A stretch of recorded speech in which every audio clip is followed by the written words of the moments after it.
La niebla se había asentado en Londres como un secreto que nadie se atrevía a pronunciar en voz alta se brisa húmeda, aferrándose a cada farol y adoquín. Era el tipo de noche en que la verdad se sentía borrosa, en que el tiempo parecía moverse más lento, como si la ciudad misma estuviera conteniendo la respiración. Susurro de misterio. Dentro de las mansiones de Whitehaven, sin embargo, todo era orden, hasta que llegó la carta. Estaba descansando junto al fuego, el resplandor parpadeante lanzando sombras sobre mi periódico, cuando la Sra. Pearson entró con un ligero ceño fruncido y un sobre en la mano. Un caballero dejó esto para el señor Pollard, dijo con voz grave, sin nombre, sin dirección de regreso, solo urgencia. Pollard lo tomó delicadamente, del mismo modo en que manejaba cada misterio, no con prisa, sino con reverencia. Lo giró entre sus dedos, señalando la textura, el aroma, y luego el sello. Un sello de cera profundo, prensado con la imagen de una rosa de zafiro. Ajá, susurró, qué curioso, música de intriga. Dentro había una breve nota escrita a mano, su tinta era fresca. Los trazos, nerviosos pero elegantes. Si valoras la verdad, ven a la caja 12, Grantier, Royal Opera House. Esta noche, observa con cuidado. Uno de los 5 usa la máscara de un amigo, pero debajo de ella, hay traición. Me incliné sobre su hombro. Entradas de ópera entregadas por Ghost Mail, parece que estamos en un drama romántico. Pero la expresión de Pollard había cambiado. No era emoción, no preocupación, sino algo más. No, Hastings, esto no es un capricho teatral, es el aroma de algo real y podrido, debajo de la seda.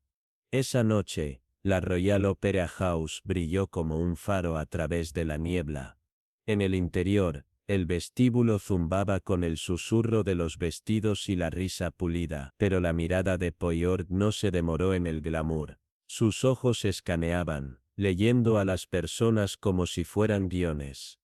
El señor Reginald Blackwood nos recibió en la entrada de la caja 12. Su rostro, aunque empolvado para la aprobación social, traicionaba semanas de preocupación e insomnio. Señor Pollard, susurró, gracias por venir, mi hija Cordelia, su futuro cuelga de un hilo. Tomamos asiento justo cuando comenzó la obertura. Al otro lado, en la caja 7, 5 mujeres jóvenes entraron en una floritura de seda y elegancia, las debutantes más admiradas de Londres. Cordelia Blackwood, regia y serena, vestida en azul medianoche. Vivienne Harrington, más callada, casi frágil, su cabello oscuro enmarcando un rostro demasiado pálido para la temporada. Rosalind Dashworth, todos ángulos afilados y susurros ingeniosos. Penélope Montague, gentil, retraída apenas presente, y Arabella Fairchild, equilibrada, como porcelana. Para el ojo inexperto, eran el retrato perfecto de la alta sociedad, hijas de riqueza, encanto y gracia. Pero Pollard no era inexperto. Se inclinó ligeramente hacia adelante. Observe, Hastings. No cómo sonríe, sino quién observa a quién, cuando creen que nadie los ve. Aumenta la tensión, arpegio de cuerdas. Durante el aria de la soprano, los ojos de Vivienne se movieron, no hacia el escenario, sino al cuello desnudo de Cordelia, donde una vez colgó un colgante de zafiro. Luego, a la audiencia. Después, al coronel Pembroke, sentado debajo, cuya mirada permanecía fija en Cordelia. Pollard murmuró, casi para sí mismo, uno no roba riqueza, uno roba amor, o venganza. Y entonces cayó el telón. El primer acto había terminado, pero en ese momento, en el suave y estratificado silencio entre los aplausos, sentí algo más, algo frío, deslizándose bajo el terciopelo y el perfume de la noche. Pausa emocional. Esto no era un juego de alta sociedad, era una guerra. disfrazada de amistad, y en algún lugar, entre las 5, alguien ya había elegido atacar, fundido a la mañana siguiente. A la mañana siguiente, la bruma londinense persistía. El tipo de día que hacía que cada aliento se sintiera prestado, y cada verdad, reacia a levantarse. Sin embargo, dentro de nuestros alojamientos, Hercule Poirot ya estaba completamente vestido. Su corbata brillaba bajo la luz opaca, mientras organizaba una meticulosa extensión de recortes de periódicos, notas e invitaciones. Un campo de batalla, de hecho. Entré con un bostezo y una taza de té medio vacía. Honestamente, Poirot, esperaba al menos una mañana sin intriga. Él no levantó la vista. Hastings, cuando el corazón comienza a mentir, el reloj de la consecuencia marca más fuerte, y anoche el tic-tac comenzó en serio, golpe en la puerta. Antes de que pudiera preguntar más, la Sre Pearson llegó a la puerta, seguida nada menos que por el señor Blackwood. Se veía peor que la noche anterior, su ropa, perfectamente confeccionada, estaba arrugada, y su rostro enrojecido por una mezcla de temor y desesperación. Señor Poirot, dijo, con voz quebrada, el coronel Pembroke vino a verme esta mañana. La noticia de la supuesta implicación de Cordelia ha llegado a su oficial al mando. Si su nombre no queda limpio antes del fin de semana, el compromiso se cancelará. Poirot hizo un gesto para que se sentara. Entonces debemos actuar rápidamente. Cuénteme, monsieur, cada detalle de estos robos. Blackwood exhaló profundamente, y sacó un cuaderno de cuero de su abrigo. Comenzó hace 6 semanas, en una subasta benéfica. Las 5 chicas estaban allí, riendo, pujando, distrayendo. Una serie de perlas negras desapareció. Un momento estaban en el expositor, al siguiente habían desaparecido. Registraron a todos, nada. Y luego, 3 días después, las perlas reaparecieron, entregadas anónimamente a la organización, con una nota, para los niños. Poirot entrelazó sus dedos. Ah, el dramático florecimiento. Después, continuó Blackwood, 2 semanas más tarde en Aspers, estaban comprando el brazalete de bodas de Penélope. Una pieza de diamantes georgianos desapareció de la bandeja. Reapareció en la caja de donaciones de St. George, envuelta en seda azul. ¿Y el tercero?, preguntó Poirot sin perder el ritmo. Un colgante de rubí, respondió Blackwood en voz baja. De Lady Petton. Fruncí el ceño. ¿Pero por qué devolverlos? ¿Qué clase de ladrón devuelve el botín? Los ojos de Poirot brillaron. El tipo que desea destruir no con pérdida, sino con sospecha. No robo, sino implicación. Y dígame, monsieur, en los 3 casos, ¿estaba su hija cerca de los objetos desaparecidos? Blackwood dudó. Sí, pero también lo estaban las demás. Poirot asintió con suavidad. Por supuesto, pero Cordelia es la estrella más brillante, la más visible, y la envidia, monsieur, prospera en las sombras. Me incliné hacia adelante, con la curiosidad ya completamente despierta. ¿Crees que está siendo enmarcada?, pregunté. Poirot asintió lentamente. Una campaña diseñada no para ganar, sino para desgraciar, dijo con tono grave. Siguió un largo silencio. Blackwood bajó la mirada hacia sus manos, inquieto. ¿Crees que una de las otras chicas?, empezó a decir, pero Poirot lo interrumpió con suavidad. Creo que solo una de ellas sabe cómo robar de esa manera, con elegancia e invisibilidad. Blackwood exhaló profundamente. Esta noche habrá una velada.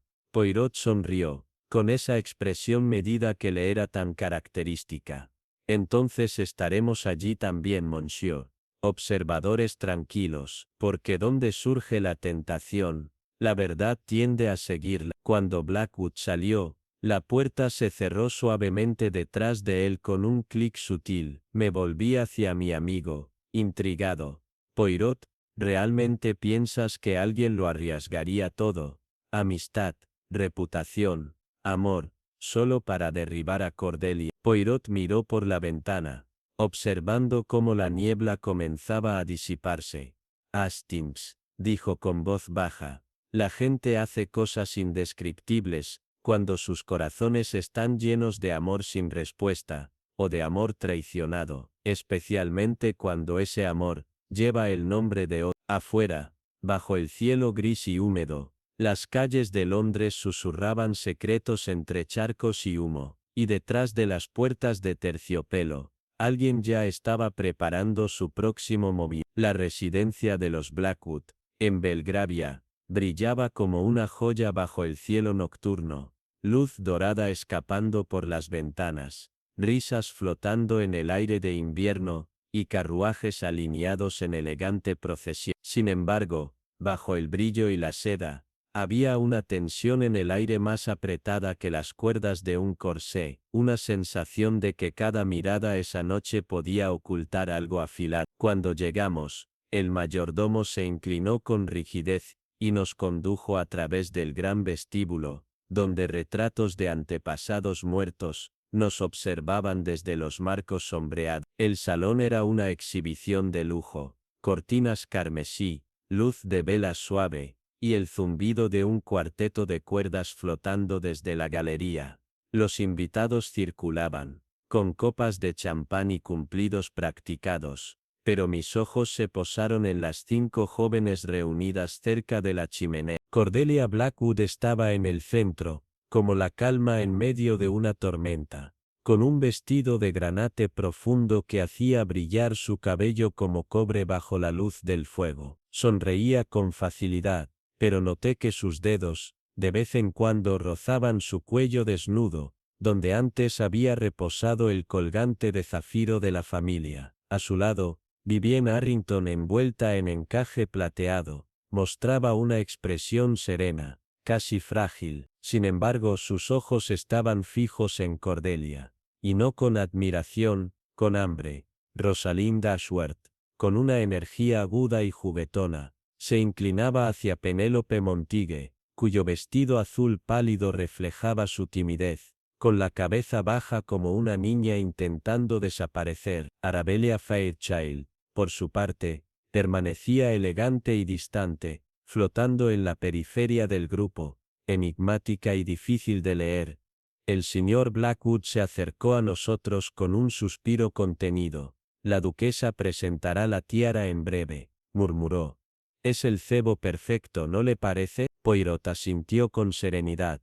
En efecto, observemos, pero no digamos nada, monsieur. Debemos permitir que el zorro crea que el gallinero está sin protección. Poco después, los invitados fueron conducidos al salón donde la duquesa de Marlborough se encontraba junto a una vitrina forrada en terciopelo. La tiara de zafiro, una corona de piedras oceánicas profundas, reposaba sobre la seda como una reliquia sagrada. Su gema central sola valía una pequeña fortuna. La sala murmuró con asombro. Vi a Cordelia sonriendo con cortesía mientras la duquesa hablaba, pero sus manos estaban fuertemente entrelazadas. Vivienne se mantenía a su lado, demasiado cerca, y sus ojos no se apartaban de la tiara. Poirot me dio un leve empujón. Mira, Hastings, Mademoiselle Harrington no observa con admiración, sino con cálculo. Y fíjate en la señorita Penélope, cómo se encoge cuando Vivienne está cerca. Me acerqué aún más. ¿Crees que Vivienne las está manipulando? Susurró. Poirot inclinó levemente la cabeza.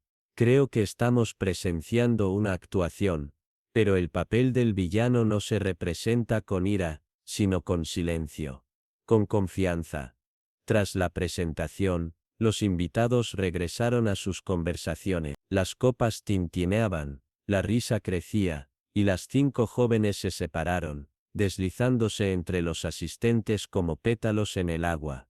Fue entonces cuando Poirot se movió. Siguió al lacayo asignado a custodiar la tiara, un joven de manos temblorosas y rostro, aún ajeno al mundo de la aristocracia. Poirot le habló brevemente y luego regresó con un destello en los ojos. La tiara, murmuró, no ha sido manipulada. Todavía. Pero el lacayo fue drogado antes. Un polvo, mezclado en su cordial.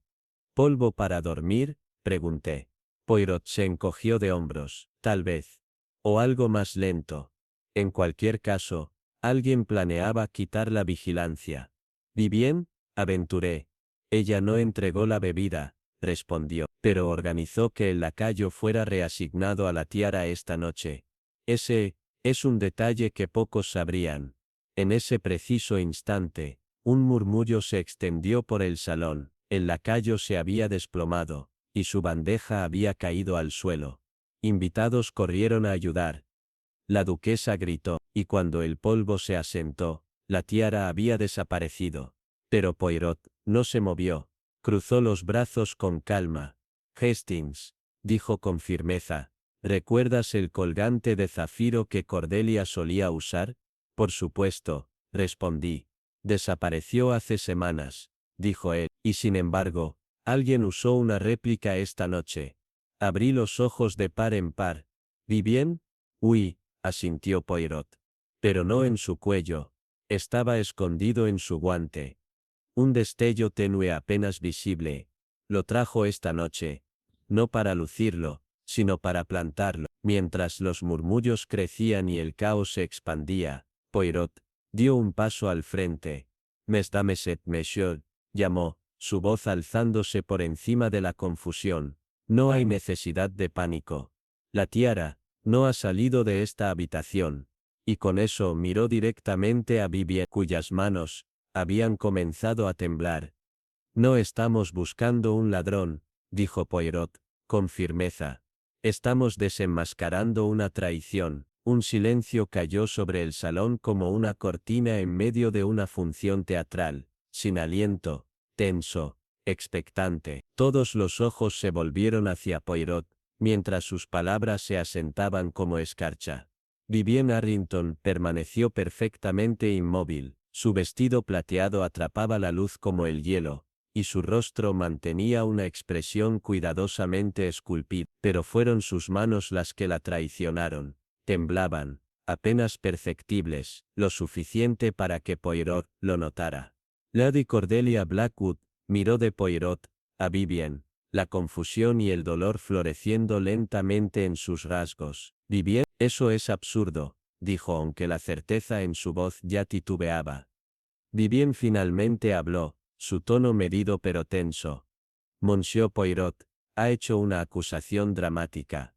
Si tiene alguna evidencia, le sugiero que la presente». Poirot se inclinó apenas. «Pero por supuesto, somos civilizados. ¿No es así?» Sus ojos se dirigieron hacia el lacayo, que ahora se encontraba sentado, con una compresa fría sobre la frente. «¿Alguna de las damas le ofreció un cordial esta noche?» El joven parpadeó, confundido. «Sí, justo antes de la presentación. Una joven vestida de verde, creo». Vivien se puso rígida.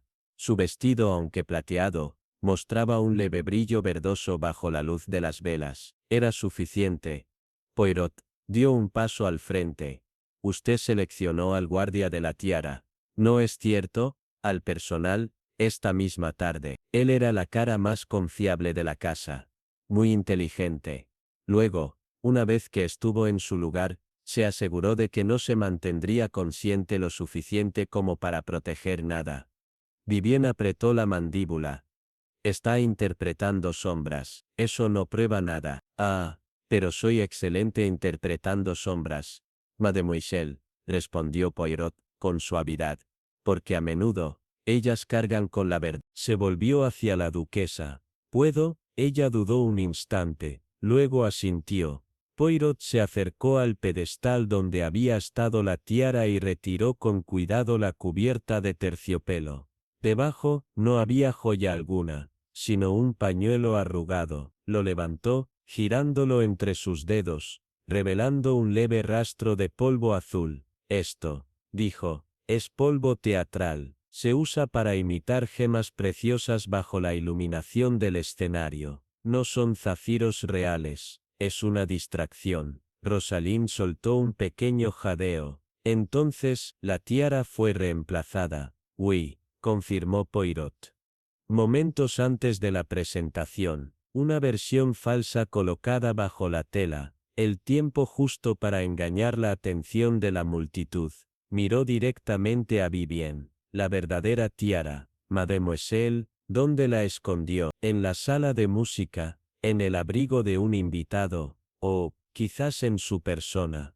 La voz de Vivien se agudizó. Exijo ser registrada, por alguien apropiado. Poirot inclinó la cabeza. Eso, no será necesario, porque la tiara no está sobre usted ahora. Es demasiado inteligente para llevarla consigo. Creo que la pasó a alguien más. Alguien cuyas manos no están bajo sospecha. Arabella Fairchild. Arabella parpadeó sorprendida. Yo, no sé a qué se refiere. El tono de Poirot se suavizó. Mademoiselle, siempre se ha mantenido al margen, ¿verdad? Siempre la oyente, la confidente, la trajeron, por lealtad, o por culpa. No creo que usted sea la ladrona, pero sí creo que fue convertida en recipiente. Las lágrimas brotaron en los ojos de Arabella. Ella dijo que lo devolvería mañana, que era solo para demostrar un punto, para mostrarle a Cordelia lo frágil que es su mundo perfecto. La habitación cayó en un silencio aturdido. Vivien dio un paso atrás, acorralada, pero sin rastro de arrepentimiento. Ella lo tiene todo, susurró. Cordelia, la belleza, el amor, el futuro. Nunca tuvo que luchar por ello. Nunca sangró, yo sí. La voz de Cordelia se quebró. Vivien confía en ti. Vivien soltó una sola risa amarga. Ese fue tu primer error. Poirot se interpuso entre ambas con delicadeza. No, mademoiselle, su primer error fue asumir que el amor nos hace ciegos. Pero el amor, cuando es verdadero, ve con más claridad que la envidia jamás podrá. Se llamó a la policía. Arabella, aún temblorosa, condujo a los agentes al guardarropa. Allí, dentro del forro de un manguito de piel, encontraron la tiara. Vivien fue escoltada a un lado, su destino incierto. Poirot, sin embargo, aseguró a los oficiales que no era una criminal peligrosa, sino una alma torcida por la comparación, no por la crueldad. Más tarde esa noche, en la calma posterior, Poirot y yo nos sentamos cerca de la chimenea. Cordelia y el coronel Pembroke se encontraban al otro lado de la habitación, silenciosos, pero juntos. Rosalind y Penélope también estaban allí, sacudidas, pero indemnes. El fuego crepitaba suavemente. Lo viste todo tan claramente, le dije a Poirot. Él bebió su tisana, con serenidad, porque los celos, mon ami, son una actuación silenciosa, pero no pueden resistirse al escenario. La mañana siguiente llegó con nieve, cubriendo los terrenos de la finca Blackwood en un blanco callado. Dentro, sin embargo, la inquietud persistía. Poirot permanecía junto a la ventana, su mirada perdida más allá del cristal helado. Ella confesó con demasiada facilidad.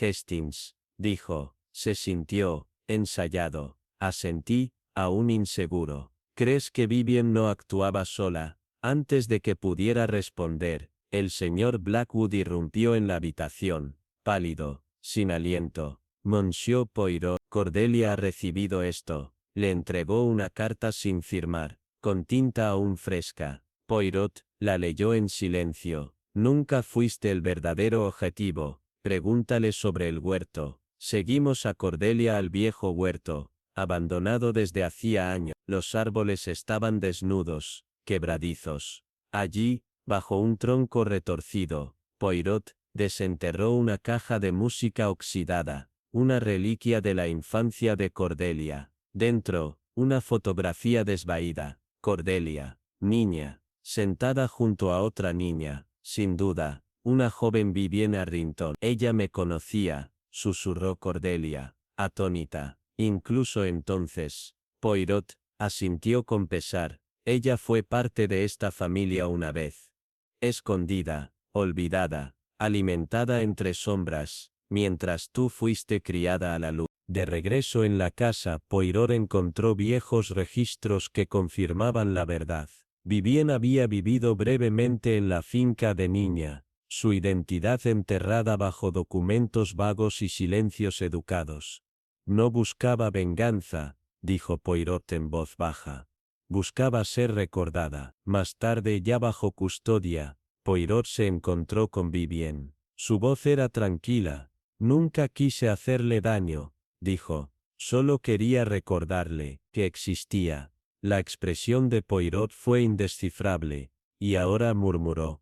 Ella nunca lo olvidará. La nieve seguía cayendo con lentitud, y la helada finalmente se había asentado, amarga, dolorosa, pero expuesta al fin. A la mañana siguiente la nevada se había intensificado, envolviendo el mundo en un silencio gélido. Dentro del salón, el fuego crepitaba con suavidad, pero el aire aún se sentía denso, pesado por lo que había sido revelado la noche anterior.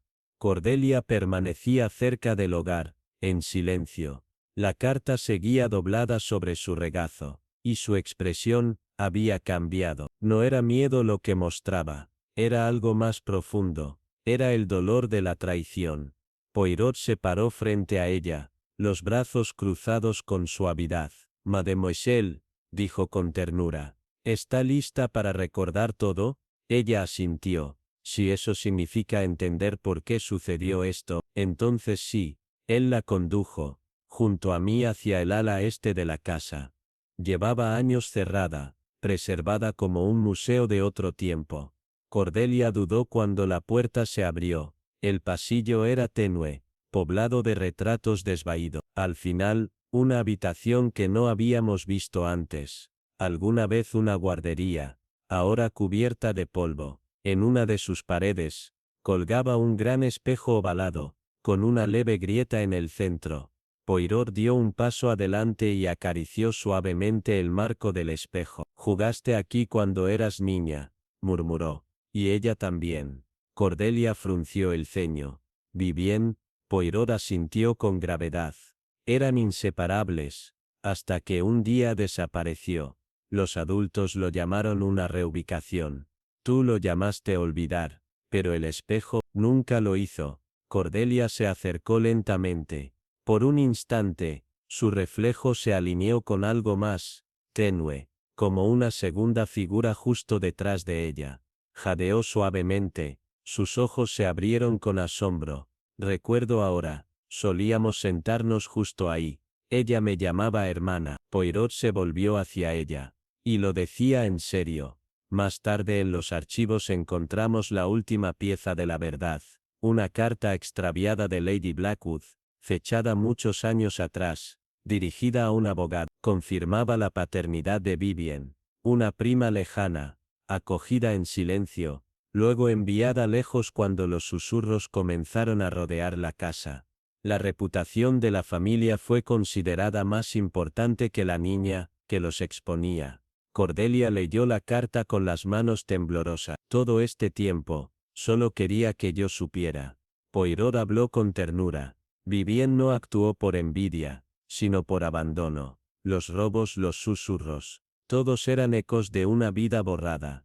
Las piezas comenzaban a encajar. El misterio no era sobre joyas, sino sobre pertenencia, sobre una niña que hizo todo lo posible por ser vista, y otra que recién ahora estaba aprendiendo a mirar. Esa noche mientras la nieve seguía cayendo, el espejo de la guardería fue retirado, no para ser escondido, sino reemplazado, por un retrato de dos niñas, una al lado de la otra. El pasado, finalmente, recordado. Los días que siguieron estuvieron marcados por una calma extraña, como si la casa misma hubiera exhalado tras años de contener la respiración. Sin embargo, para Poirot, el rompecabezas aún no estaba del todo resuelto. Había piezas que faltaban, motivos que seguían borrosos, momentos que no terminaban de encajar. Pasaba sus horas no en descanso, sino en soledad, revisando cartas, registros del personal y listas de invitados, con la meticulosidad de un hombre que se niega a dejar un solo hilo suelto. Una mañana, Poirot pidió a Cordelia y al señor Blackwood que se reunieran con nosotros en el conservatorio. Afuera, la nieve se había calmado, dejando pasar una luz blanca, y extendida a través del techo de vidrio. Poirot se colocó junto a un pequeño fonógrafo que había solicitado. Lo que están a punto de escuchar, dijo, fue recuperado del almacén por uno de sus lacayos.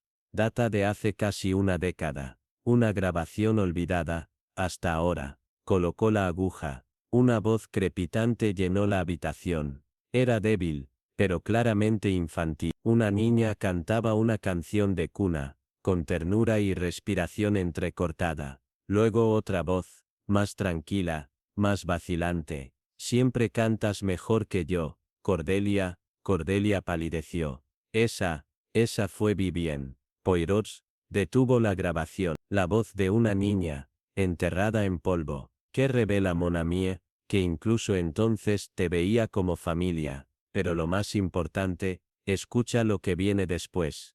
Volvió a dejar caer la aguja, más estática. Luego otra voz, más madura, firme, fría. Basta de esa tontería. Ya ha habido suficiente confusión sobre quién pertenece a dónde. Cordelia parpadeó. Esa era mi madre. Poirot asintió con solemnidad. Vivien no fue enviada lejos solo por necesidad. Fue silenciada. Le dijeron que olvidara. Que no tenía un lugar aquí. El señor Blackwood parecía atónito. Ella debe haber guardado esa grabación todos estos años. Poirot negó suavemente con la cabeza. No.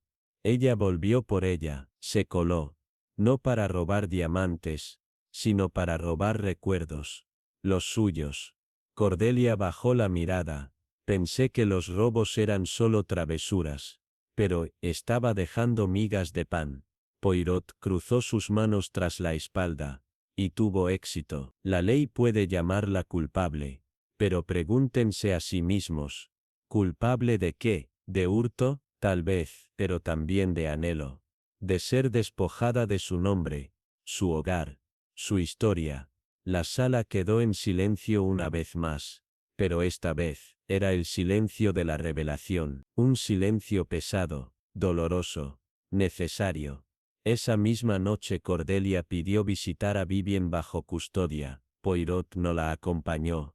Algunas heridas, dijo con gravedad, deben ser atendidas por la misma mano que las provocó. Cuando Cordelia regresó, su rostro lucía cansado pero sereno. No dijo mucho, nos contó, pero yo dije todo lo que necesitaba. Poirot le ofreció una sonrisa rara y gentil.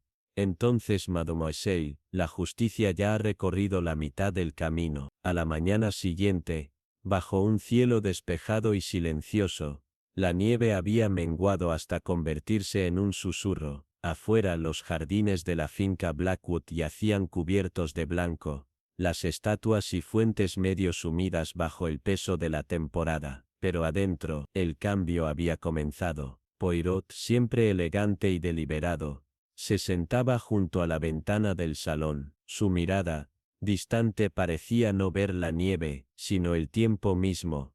Es curioso, Hastings, dijo suavemente, cómo la verdad, una vez desenterrada, no solo revela, Cordelia se unió a nosotros minutos después, sus pasos más pesados que en días anteriores. Ya no llevaba joyas, ni ornamento alguno, salvo un simple colgante, uno que no usaba desde la infancia. Le pedí al inspector, dijo en voz baja, que considerara permitir que Vivien cumpliera su condena en un sanatorio en lugar de prisión. Dijo, que lo estudiará.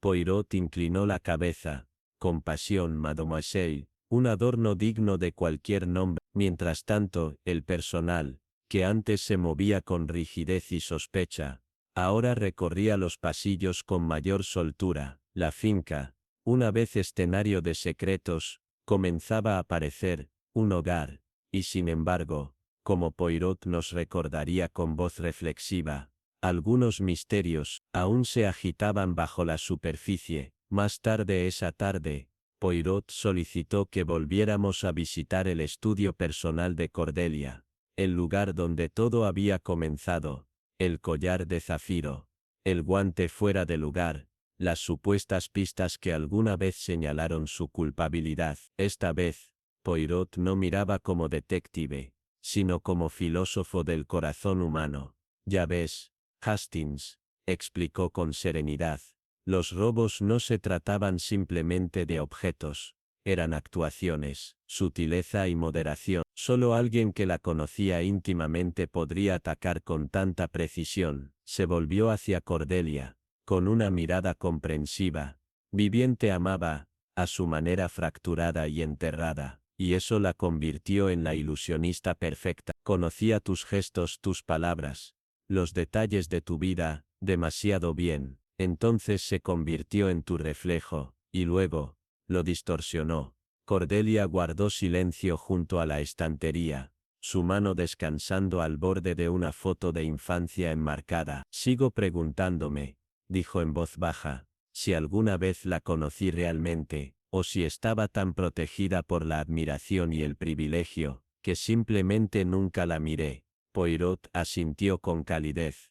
Ah, pero ahora estás mirando. Eso, mademoiselle, eso es lo que nos redime. Al caer la noche, los tres nos detuvimos en los escalones frontales de la mansión. Una nueva capa de nieve comenzaba a cubrir suavemente las piedras, y por primera vez en días, el cielo se abrió, dejando fluir una luz dorada y pálida entre las nubes que se afinaban. No es frecuente, dijo Poirot con tono reflexivo, que un caso no deje villanos, solo corazones heridos. Hizo una pausa, su aliento dibujando nubes delicadas en el aire frío, pero tal vez, agregó, las heridas pueden sanar, si se permite que la verdad respire. La campana de la mansión sonó suavemente detrás de nosotros, no como una advertencia, sino como una nota final, una que no marcó un final, sino el lento comienzo de la paz, y en ese momento bajo la luz del invierno, se sintió como si algo perdido, hubiera regresado silenciosamente, pacientemente, a casa.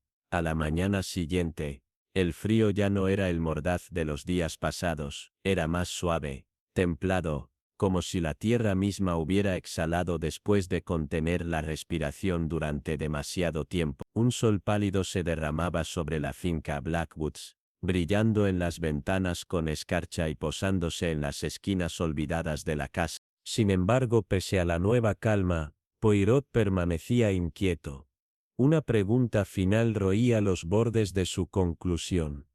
Y esa pregunta, como siempre, tenía menos que ver con la evidencia, y más con el corazón humano. En el salón Poirot se paró ante la gran chimenea, contemplando las brasas como si leyera un segundo caso, uno más privado, que solo él podía ver.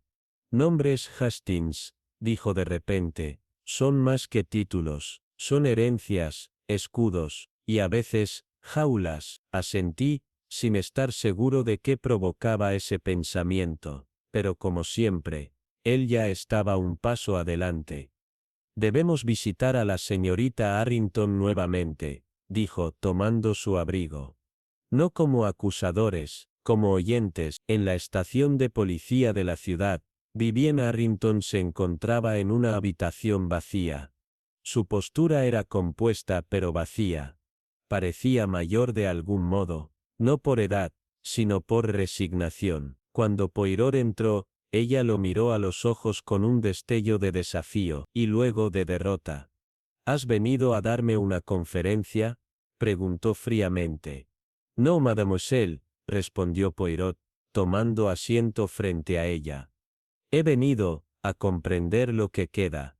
Los labios de Vivien se separaron, pero al principio no brotó palabra. Sus ojos, delineados por el cansancio, se desviaron hacia la pequeña ventana de la habitación. Finalmente, habló. Su voz era tranquila y cruda. ¿Sabe lo que es crecer a la sombra de alguien, Monsieur Poirot? Que te digan que eres el eco pálido de la brillantez de otra persona. Usar sus vestidos viejos.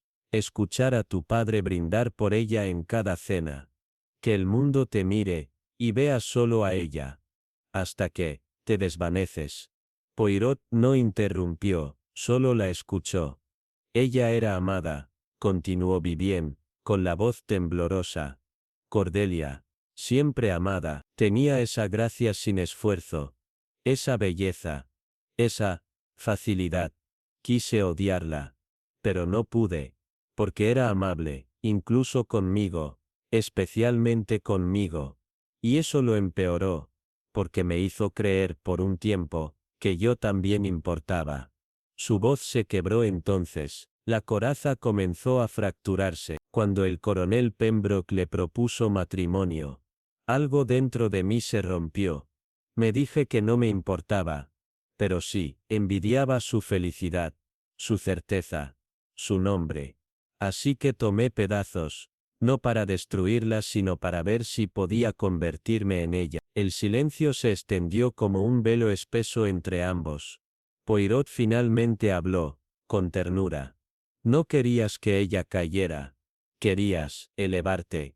Vivien desvió la mirada, avergonzada. Ya es demasiado tarde. No, respondió Poirot, solo es tarde. Pero no irremediable. Cuando regresamos a la finca, Cordelia nos esperaba en el conservatorio. Poirot le compartió todo lo que Vivien había dicho. No para justificar sus actos, sino para darle voz a su dolor. Cordelia escuchó sin interrumpir. Al final cerró los ojos y asintió. Ella sigue siendo mi amiga, susurró. Incluso ahora. Poirot colocó una mano sobre la suya. Entonces usted, mademoiselle, ha elegido no la venganza, sino el recuerdo. Y ese es el comienzo de la sanación. Esa noche, mientras la casa se llenaba de nuevo con el murmullo tranquilo de la actividad, los invitados partiendo, el personal devolviendo el orden, Poirot se detuvo junto a la ventana, y observó cómo el cielo se oscurecía. Hastings, dijo, con voz reflexiva, este caso no se trataba de un robo, se trataba de anhelar, no de joyas, sino de identidad, de reconocimiento, de luz.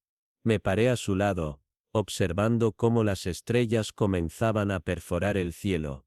¿Y trajimos esa luz?, pregunté. Él sonrió débilmente. No, mon ami, lo hicieron ellos, los que fueron lo suficientemente valientes como para hablar, y lo suficientemente valientes como para escuchar. Y en ese momento, lo entendí. La verdad no siempre ruge. A veces llega en silencio, no como un veredicto, sino como un nombre, finalmente pronunciado sin miedo. La noche cayó suavemente sobre la finca Blackwood, no con el peso del temor que alguna vez cubrió sus pasillos, sino con una serenidad tranquila, ganada. Dentro del salón, el fuego crepitaba calurosamente, no como una amenaza, sino como una bienvenida. Las sombras, antes cargadas de secretos, ahora danzaban ligeramente sobre las paredes, como si estuvieran agradecidas de poder, por fin, respirar. El misterio fue resuelto. La verdad, aunque dolorosa, había salido a la luz, y sin embargo, mientras me sentaba junto a Hercule Poirot cerca del hogar, una quietud final parecía asentarse en el espacio. No era silencio, sino una especie de reflexión. Poirot sostenía una taza de té entre sus delicados dedos, mirando las llamas como si revisara todo el asunto en reversa. Ya ves, Hastings, dijo al fin, con voz baja, esta no fue una historia de villanos, fue una tragedia, de silencio, cuando se retienen las palabras, cuando los sentimientos se bloquean, fermentan, y luego explotan. Asentí, contemplando las altas ventanas, donde Cordelia y el coronel Pembroke caminaban ahora del brazo sobre la terraza nevada. Sus voces eran bajas, su risa suave. Aún me sorprende, le dije, cuán cerca estuvieron de ser destrozados, la facilidad con la que la percepción puede convertirse en castigo.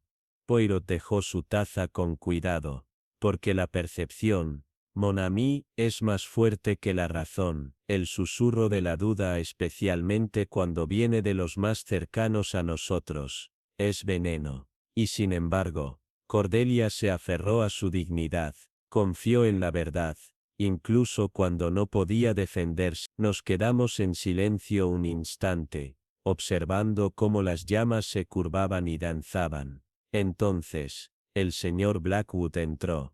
Ya no tenía la palidez de la desgracia. Su rostro era más ligero de alguna manera. Se acercó a Poirot, de pie ante el fuego. He escrito personalmente al juez, dijo, con voz firme. He solicitado clemencia en nombre de Vivian.